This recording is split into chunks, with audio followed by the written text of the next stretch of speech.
আমাদের দেশের অবনতির জন্য না আমরা জনগণরাই দায়ী, বিশ্বাস কর।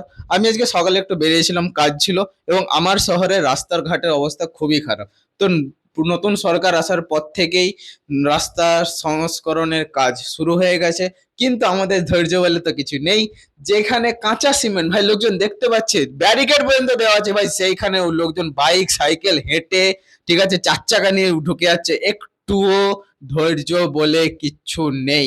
দুদিন পর ওই রাস্তাটায় ফাটল ধরবে এবং তারপর ওই লোকগুলো সরকারকে গাল দিবে যে রাস্তা হচ্ছে না, ইনফ্রাস্ট্রাকচার হচ্ছে না, কিছুই করলো না, কেন আমরা পাল্টালাম। ভাই লজ্জা লাগা উচিত, ঠিক আছে ভাই। এখন গ্রীষ্মকাল, ঠিক আছে, সিমেন্ট একটু তাড়াতাড়ি এখন শুকিয়ে যাবে, তো একদিন ম্যাক্সিমাম 1.5 দিনের মধ্যে রাস্তাঘাট শুকিয়ে যায় ভাই। এমন কোনো বড় জায়গার কথা বলছি না যে বিরাট বড় একটা গলি পুরো এখানে ব্লক করা আছে, এমন কোনো ব্যাপার না। একটা প্যাসেজ ভাই, একটা কালভার্ট, যদি আমি গদা বাংলায় বলতে চাই, একটা কালভার্ট সারানো হচ্ছে লোকজনের। ভাই 200 মিটার ঘুরে যেতে তার তস হয়েছে না, 200 মিটার, তার পাশ দিয়ে একটা গলি আছে, সেই গলি দিয়ে বেরিয়ে গেলে একদম মেন রোডে উঠে যাবে, আমার ঘরের সামনে ভাই।